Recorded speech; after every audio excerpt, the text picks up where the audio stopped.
तो सबसे पहले आपने कॉन्ग्रुएंट पढ़ लिया था। कॉन्ग्रुएंट वर्ड किस चीज के लिए था? बिल्कुल, कॉन्ग्रुएंट जो वर्ड था वो फिगर के लिए था, ठीक है। और सेम शेप, सेम साइड।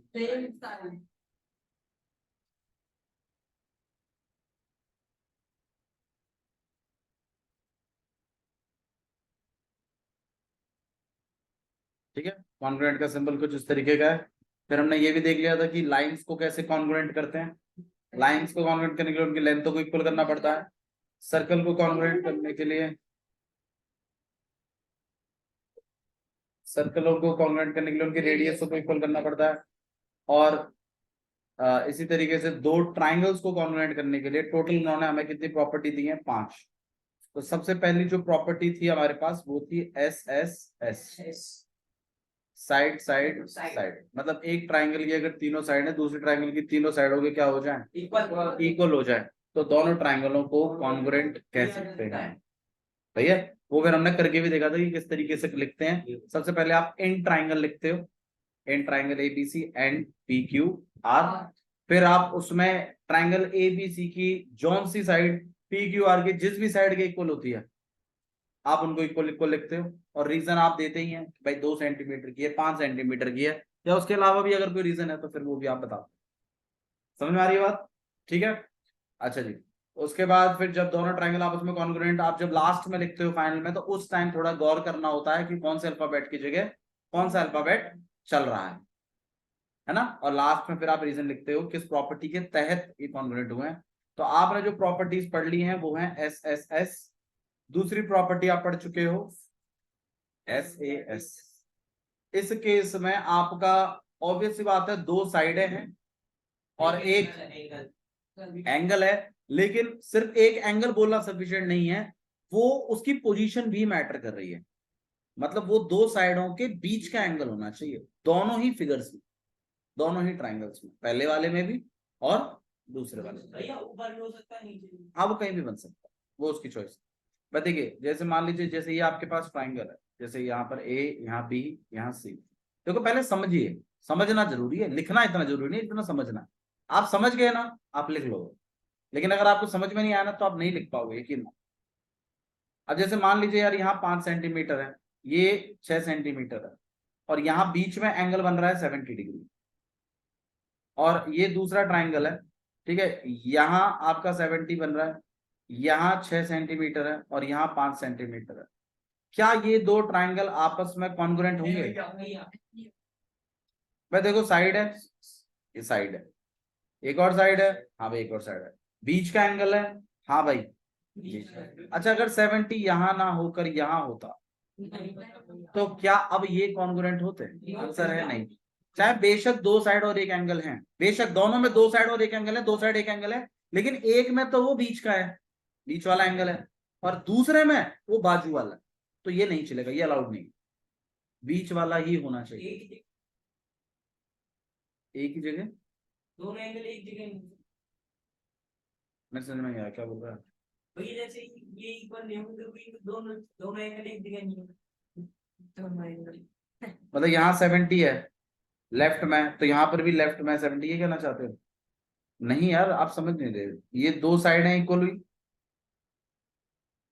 तो इनके बीच का ही एंगल है ना 70। तो इधर भी मुझे इन दोनों के बीच का ही चाहिए, चाहे वो हो कहीं भी, उससे कोई फर्क नहीं पड़ता, लेकिन वो दो साइडों के, मतलब कल को मान लो 6 सेंटीमीटर यहां ना होकर यहां हो, तो 70 कहाँ चाहिए फिर आपको? इधर चाहिए ना 70।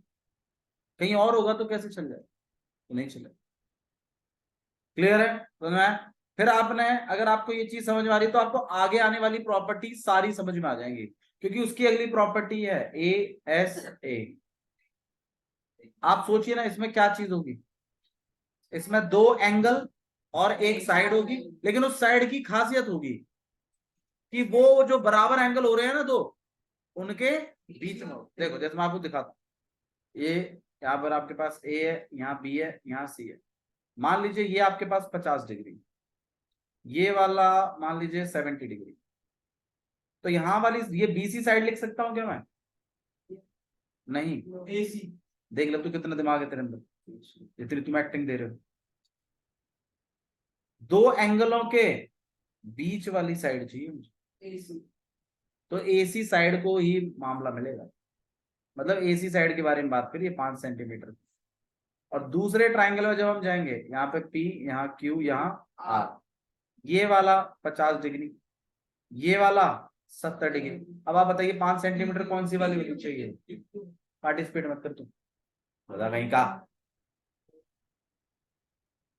इन दो एंगलों के बीच वाली साइड नहीं समझ में आ रही आपको?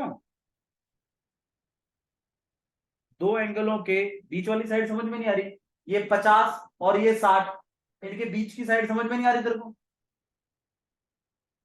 ये बीच, तो एबीसीडी सीख लो, थोड़ा जल्दी जल्दी बोल, अपने दिमाग को सीखने के, थोड़ा पढ़ के आएगा तब आएगा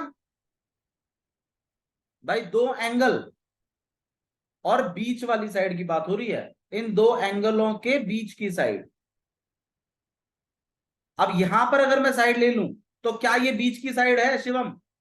नहीं है ना। अब आप खुद सोचिए इसके बारे में। और मान लीजिए मैं 70 यहां ना देकर यहां दे दूं, तो अब आप बताइए बीच वाली साइड कौन सी है? ए बी है ना। अब इसी तरीके से जैसे आप इसमें बता रहे हो, फिर इसको ही रैंक मिल, इसको ही कुछ मिलेगा 5 सेंटीमीटर 3 सेंटीमीटर। और दूसरे ट्राइंगल में भी ऐसा ही कुछ होगा आपके पास। लेट इट बी, यहाँ पी है, यहाँ क्यू है, यहाँ आर है, ये वाला 50, ये वाला 70। तो अब आप बताइए 5 सेंटीमीटर वाली कौन सी साइड होनी चाहिए? पी क्यू ही होनी चाहिए। अगर पी क्यू नहीं है और अगर आपने कहीं बाजू वाली साइड दे दी तो फिर ये कॉन्ग्रुएंट नहीं माने जाएंगे, चाहे बेशक इनमें दो एंगल और एक साइड आ रहा है, लेकिन वो साइड बीच की होनी चाहिए।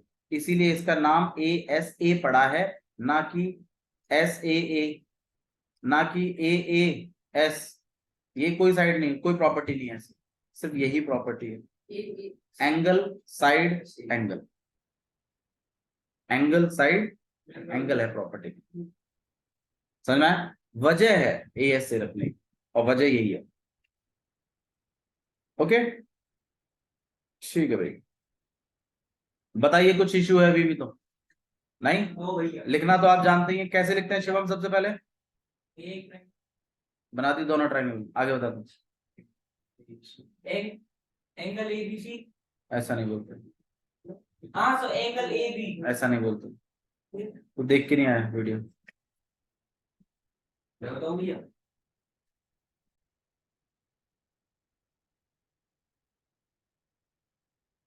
क्या लिखेंगे आप सबसे पहले? In triangle ABC and triangle P Q are. जब आप ट्राइंगल्स के अंदर जाते हैं तो आप कुछ भी लिखकर जा सकते हैं, बस ट्राइंगल का नाम होना चाहिए। वो कौन सा अल्फाबेट की जगह चल रहा है उससे कोई फर्क नहीं पड़ता। पढ़ के आया करो, मुझे बिना पढ़े मत आया करो। तुम यकीन मानो, मैं तो टाइम बर्बाद कर ही रहा हूं, तुम लोगों की वजह से ना बहुत सारे बच्चे टाइम बर्बाद कर रहे हैं। और जबकि उनका क्वाड्रिलेटरल चैप्टर खत्म हो सकता था, उनके ऐसे बन आ रहे हैं, वो लोग रुक रहे हैं तुम लोगों की वजह से कि तुम पढ़ लो।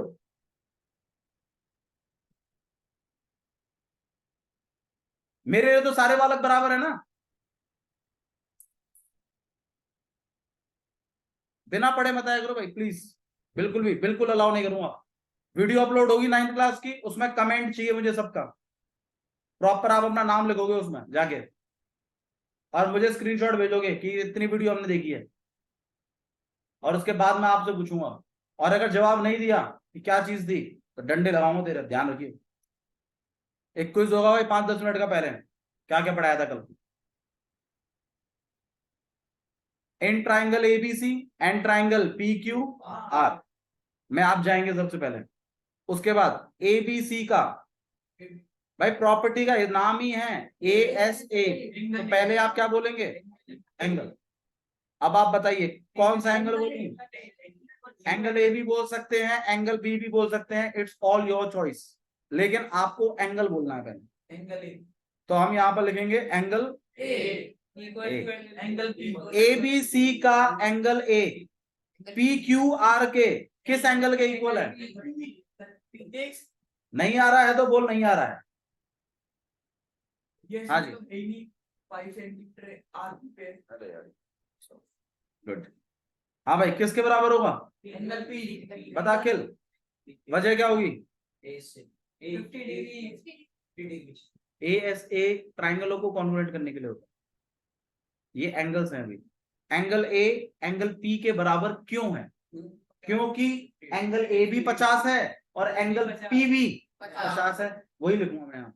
अब उसको अंग्रेजी में इस बात को कैसे लिखते हैं? इस बात को ऐसे लिखते हैं 50 डिग्री।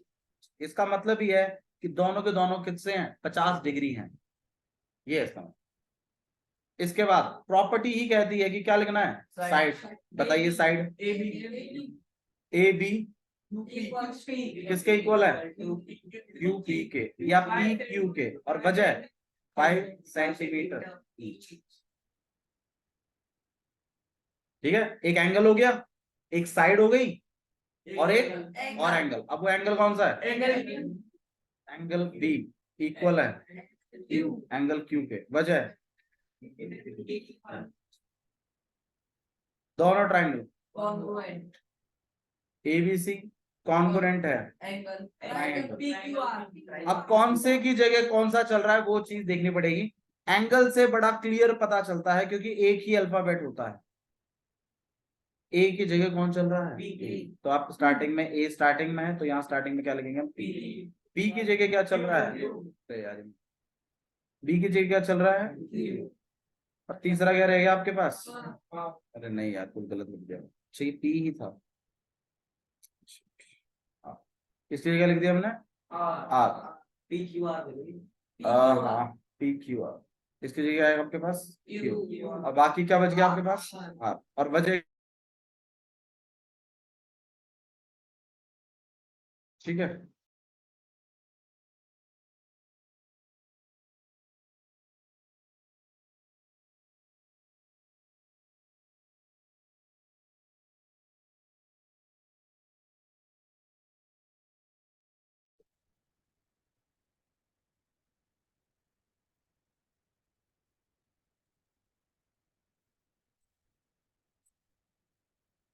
ठीक है, डन।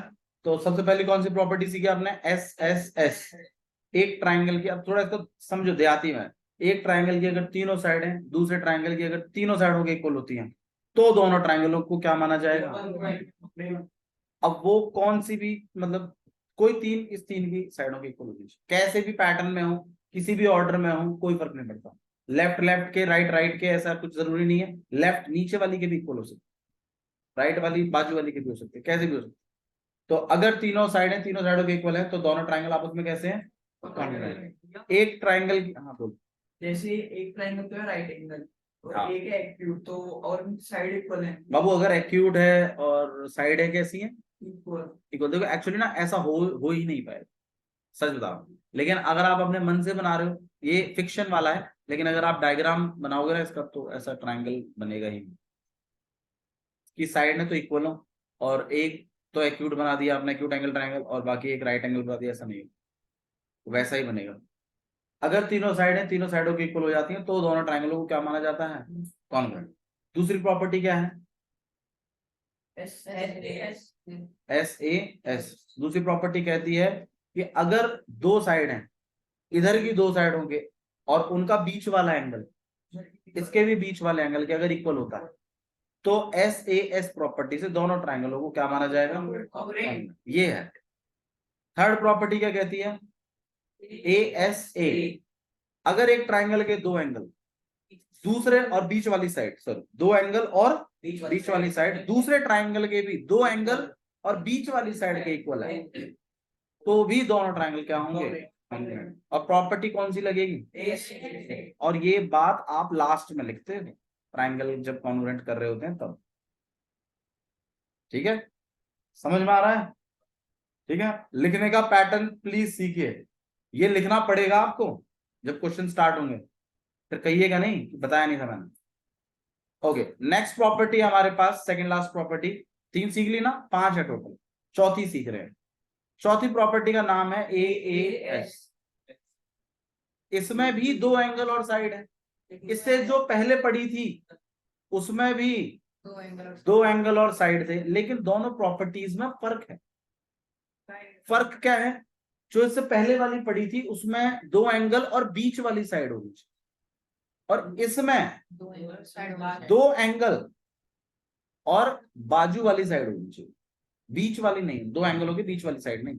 एग्जाम्पल के तौर पे बताता हूँ, देखो जैसे मान लो ये ट्राइंगल है और ये है आपके पास 60, यहाँ है 70, ये यहाँ पर ए, यहाँ बी और यहाँ सी, बीच वाली साइड कौन सी होगी भाई? A B. तो ए बी को छोड़कर बाकी कहीं भी साइड हो, यहाँ पे हो जाए, यहाँ हो जाए, आप बताओ कहाँ रखो? एसी पे। चलो यहाँ पर 7 सेंटीमीटर। लेकिन गौर करने वाली बात एक और भी है कि जिस एंगल के बाजू में है ना ये, उसी एंगल के बाजू में जो दूसरा वाला ट्राइंगल होगा ना, उसमें भी होनी चाहिए, उसी के बाजू में होनी चाहिए।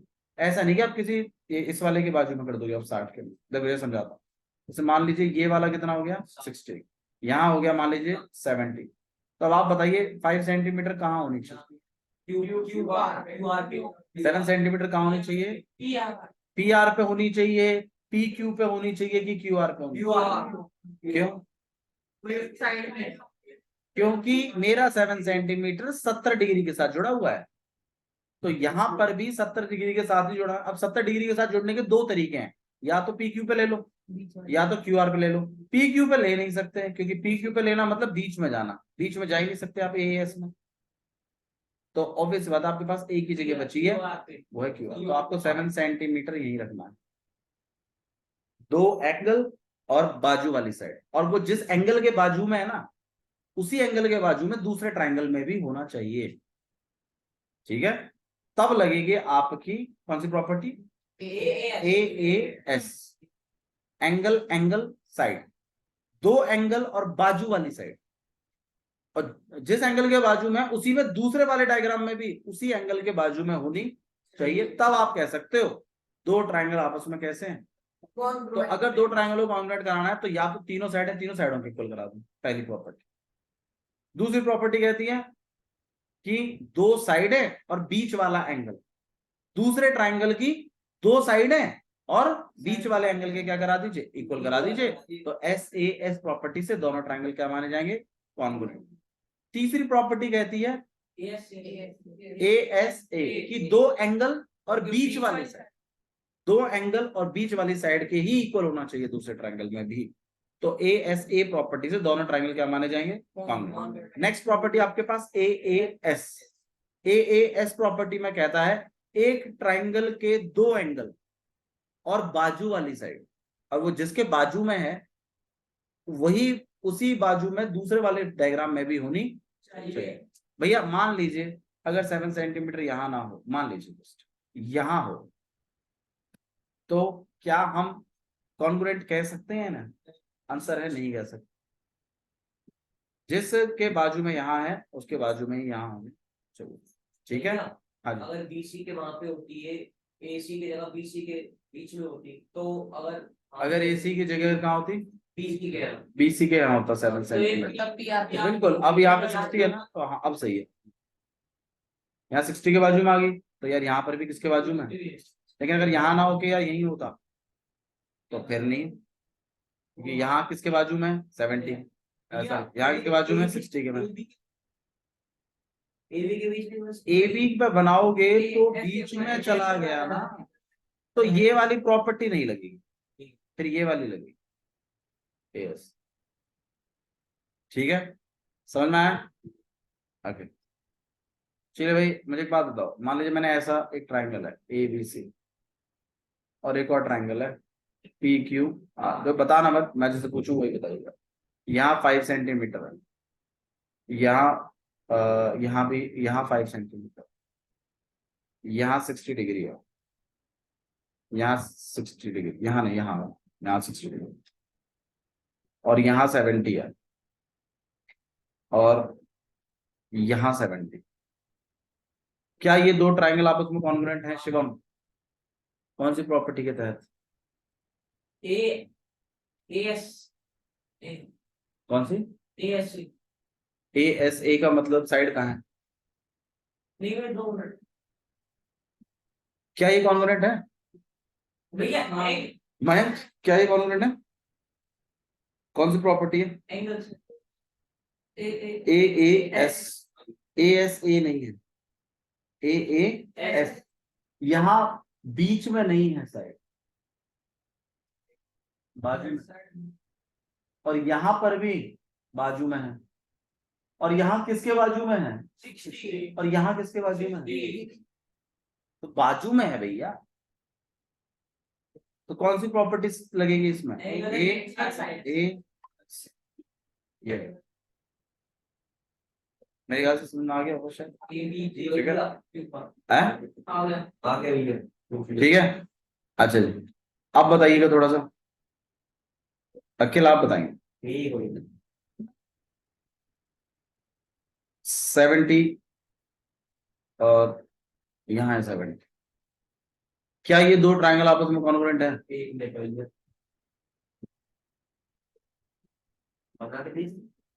बनाना क्या है? फोकस है, सब फोकस का खेल है।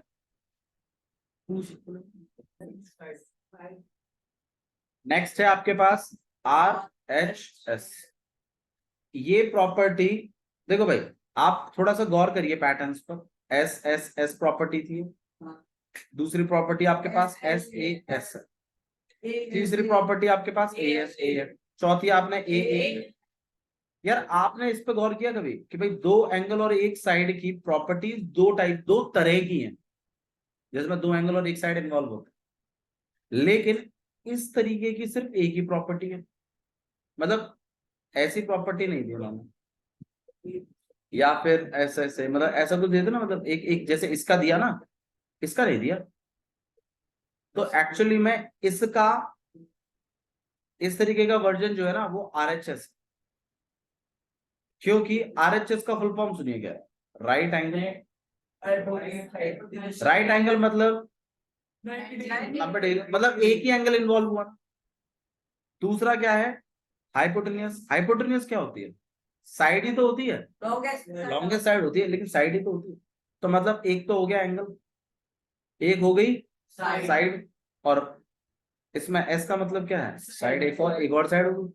तो आप खुद गौर करिए ना, दो साइड और, लेकिन इसको ये प्रॉपर्टी ना देकर RHS प्रॉपर्टी दिया गया है। ठीक है, तो ये एक्चुअली में इसी का मतलब एक एक्सटेंशन है, काइंड ऑफ आप कह सकते हो। तो ये RHS पे डिस्कशन करते हैं। राइट एंगल का मतलब है एक, जैसे मान लीजिए ये ट्राइंगल है आपको, ठीक है, यहाँ A है, यहाँ B है, और यहाँ C है, यहाँ पे यहाँ 90 है, ठीक है, ये 7 सेंटीमीटर है, और ये लेट इट बी 3 सेंटीमीटर, और एक दूसरा ट्राइंगल है इस तरीके का, यहाँ पे P है, यहाँ Q है, और यहाँ R है, यहाँ 90, यहाँ 7 सेंटीमीटर है, और यहाँ 3 सेंटीमीटर। अब आप खुद गौर करिए, 90 एंगल ABC का एंगल A, PQR के एंगल Q के इक्वल है, और वजह है 90, दोनों 90 डिग्री के हैं। तो उसने भी तो कहा था कि पहले क्या होना चाहिए? राइट एंगल, तो राइट एंगल कर दिया। अब नेक्स्ट पे उसने क्या बोला, क्या चीज होनी चाहिए? और हाँ, ABC का एंगल है PQR के एंगल Q के इक्वल, और वजह है 90 डिग्री।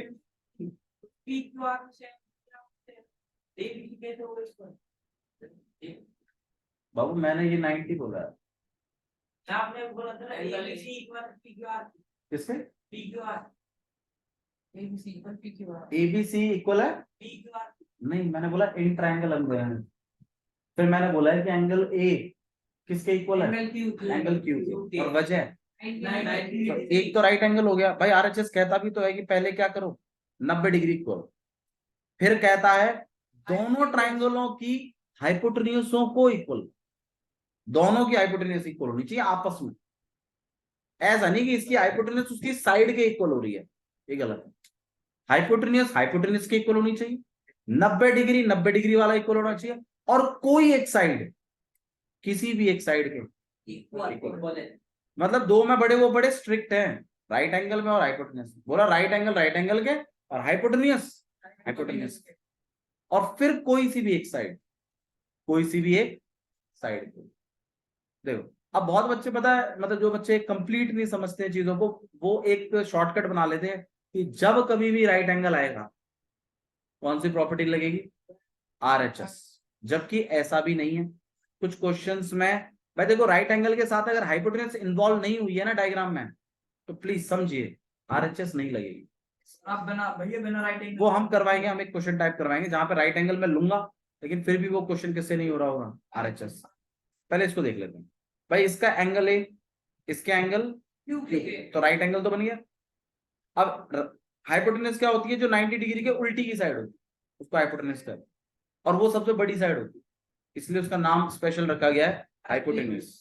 तो आप खुद गौर करिए, इस वाले ट्राइंगल का एंगल ए पे अगर 90 है तो हाइपोटेन्यूज का है BC। तो ये इसका BC, इसके इसका हाइपोटेन्यूज का है, पूछो क्या पूछना था Akhil, do want to ask something? ठीक है भाई, तो राइट एंगल के हाइपोटेन्यूज के और एक साइड, मतलब इसकी साइड उन्होंने ए भी ली है, और इसमें जो साइड चला रहे हैं ये QR पे, किसके बाजू में क्या है वो उसकी को टेंशन नहीं। तो वो कहता है राइट एंगल, हाइपोटेन्यूज और साइड। अगर ये हो जाए तो प्रॉपर्टी कौन सी लगेगी, RHS। ठीक है, क्लियर है। चलिए आइए थोड़ा सा डायग्रामेटिकली समझते हैं चीजों को और अच्छे से, क्योंकि समझ में आना जरूरी है। अब जैसे मान लीजिए मैंने आपको ये ट्राइंगल दे दिया इस तरीके से, और एक ट्राइंगल मैंने ऐसा दिया, ठीक है, यहाँ पर A, यहाँ B, यहाँ C, यहाँ P, यहाँ Q और यहाँ R। ठीक है, यहाँ पे 90 है, ये 90 मैंने यहाँ बना दिया। फिर मैंने ये वाला 60 दे दिया, यहाँ वाला 60 दे दिया, और ये वाला मैंने आपको 7 सेंटीमीटर दे दिया, और यहाँ मैंने यहाँ 7 सेंटीमीटर दे दिया। Angle side. अब आप बताइए ये जो ट्राइंगल क्या ये कॉन्ग्रुएंट है, चल रही है, और कौन सी वाली प्रॉपर्टी, AAS। तो राइट एंगल आया है देखो इसमें, लेकिन RHS नहीं लगा। भैया अगर हम RHS लगा ले तो गलत हो जाएगा, बिल्कुल गलत हो जाएगा। भैया राइट एंगल, हाइपोटेन्यूज, एक साइड की जगह एक एंगल दे रहा, अगर एक साइड दे देता तो कौन सी प्रॉपर्टी लगती फिर RHS। ये है समझने की बात, क्लियर है। किसी को डाउट है यहां तक तो बताइए, पक्का। ठीक है, नेक्स्ट टॉपिक हम जो पढ़ रहे हैं वो है CPCT। बड़ा ही इंपॉर्टेंट टॉपिक है CPCT, ठीक है, और इसको बोलते हैं corresponding part of congruent triangle. Corresponding parts of congruent triangles.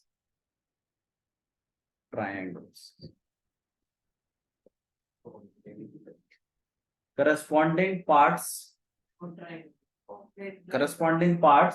of congruent triangles, ये है CPCT।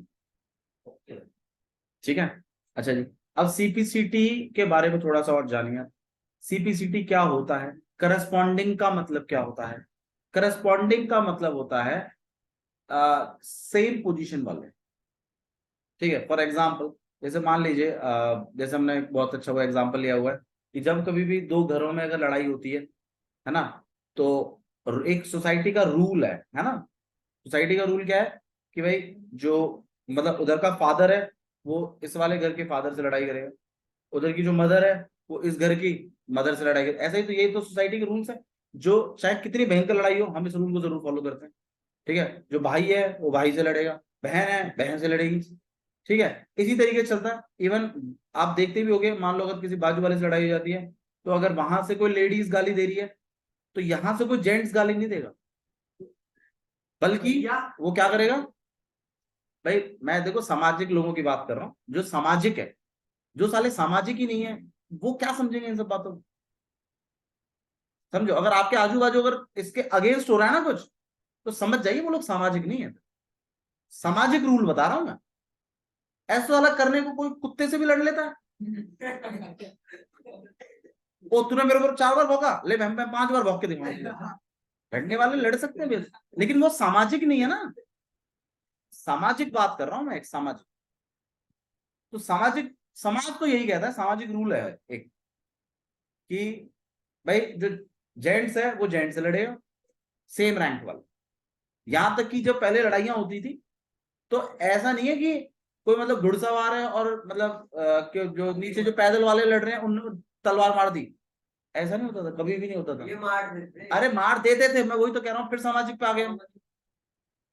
जब जब ये सब होता था ना, मतलब क्या कहते हैं इसको, ये तो जब मतलब इंडियन, जब हिंदू लोग जब लड़ते थे आपस में तो इन रूल्स को फॉलो करते थे वो, और इन्हीं रूल्स को वो आगे भी मामले को रखते हैं। मैं तुम्हें एक चीज और बता देता हूँ, आजकल के जो वॉर्स होते हैं, यूक्रेन का और रशिया का खूब तगड़ा वॉर हो रहा है, लेकिन रशिया ने न्यूक्लियर तो नहीं मारा ना। और तुम्हें क्या लगता है रशिया के पास न्यूक्लियर नहीं है? बिल्कुल है। अब तुम्हें क्या लगता है वो वॉर को 1 मिनट में खत्म कर सकता है? लेकिन नहीं कर रहा ना वो वॉर को। क्यों? क्योंकि वो ह्यूमैनिटी के रूल्स को फॉलो कर रहा है अभी भी। तो कुछ वेपन्स हैं जो आप ड्यूरिंग ड्यूरिंग वॉर नहीं यूज करेंगे, तो वो वेपन्स कोई भी यूज नहीं करता। वो वेपन्स पहले यूज हुए हैं लेकिन वो अगेंस्ट द ह्यूमैनिटी है, वो क्रूएलिटी है, तो उस पर नहीं जाते वो लोग। न्यूक्लियर फोड़ देना मतलब इट्स अ क्रूएलिटी। तो रशिया नहीं जाएगा बाबू, बकवास नहीं, मैं जो बात समझा रहा हूँ वो समझो, ठीक है? तो सामाजिक रूल्स हैं ये सब। तो इसीलिए मतलब जो फादर है वो फादर से, लेडीज लेडीज से, तो इस तरीके की लड़ाइयां होती है, ठीक है? तो इसी चीज को थोड़ा समझिए, यही है करस्पॉन्डिंग एक्चुअली। करस्पॉन्डिंग का मतलब था सेम रैंक का मामला है। मतलब ये है कि ठीक है, आपके दो ट्राइंगल आपस में क्या हो गए, कॉन्ग्रुएंट हो गए, लेकिन कौन सा पार्ट कौन से पार्ट का संबंध रखता है आपस में, उसे कहते हैं करस्पॉन्डिंग। मतलब ये है कि जैसे यहां पर ए है, यहाँ बी है, यहाँ सी है, यहाँ पी है, यहाँ क्यू है, यहाँ आर है।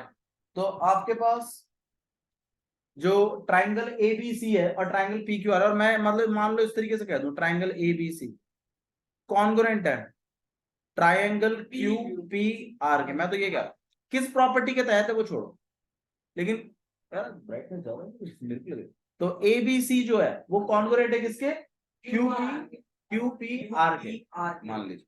किस प्रॉपर्टी के तहत है वो होगा। लेकिन आप थोड़ा इनके पार्ट्स के बारे में बताइए।